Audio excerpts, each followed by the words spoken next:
Without a shadow of doubt, our Jamaat is destined to move forward and to progress, inshallah.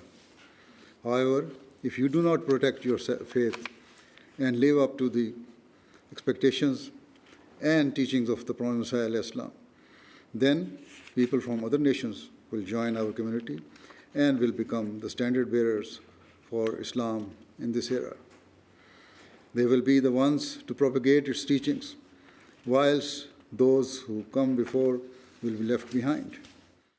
The National Ijtima for Lajna-e-Maila and Nasratul Ahmadiyya UK was held at the Baitul Futuh Mosque on the 25th and 26th of September. The theme was Muhammad, peace and blessings be upon him, a mercy for mankind. The most important point, or I should say turning point in preparation of this Ijtima actually came after MTA International's conference. And immediately afterwards, I requested beloved Huzur if he could also virtually address us from Islamabad at our Ijtima. And beloved Huzur very kindly wrote back to me and agreed, Alhamdulillah, that he would virtually address us. The Ijtima program began with the Shura Convention, where nominated delegates met to discuss objectives for the progress of Lajna in the upcoming year. So to make it COVID safe, Nasrat have been kept in different areas of the Baitul Futuh complex, and they have been rotated in various spaces according to their age groups. And Nasrat had their lunch and dinner separate to Lajna in the dining marquee. And also we had the same conditions like we do otherwise, that everyone was required to do a lateral flow test, wear a mask, the temperatures were checked, and people were told that if you were a contact of someone with COVID, you should not come.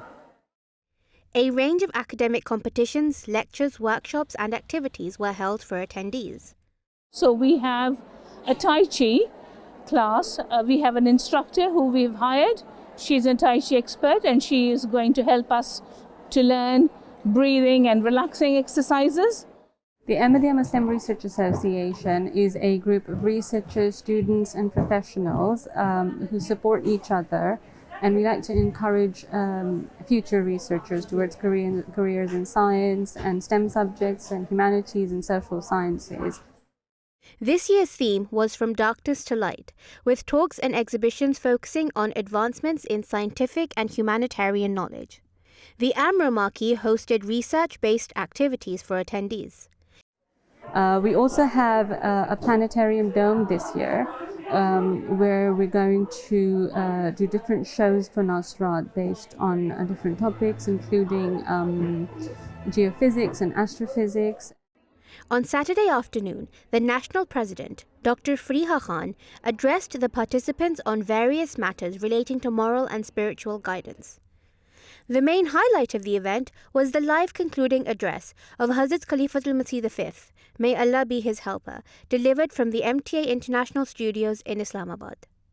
Similarly, Ahmadi women and girls should always remember that in the name of fashion or following the latest trends, they should not sacrifice their modesty. Some Lajna members say they have covered part of their heads and consider that enough. Similarly, some ladies wear overcoats in the name of observing parda, but with sleeves rolled all the way up their arms. Yet, Allah the Almighty has already stated that hijab requires a woman to fully cover her hair in public and to wear loose-fitting garments and ensure that her collar and chest area is not exposed. So Ahmadi women should pay careful attention to protecting their modesty and chastity. Failing to do so is to violate the commands of Allah and those limits established by Islam for the sake of protecting the dignity and virtue of Muslim women. It is up to us to bring about a moral and spiritual revolution in the world And so train your children so that they grow to be ready to take up the mantle of serving the mission of the Prophet Messiah Islam. May Allah enable all of you to fulfill your duties in the best way, and may you all prove to be shining stars of Ahmadiyyat. May Allah the Almighty continue to bless Lajna-e Mohalla in all respects. Ameen. Now, join me in silent prayer.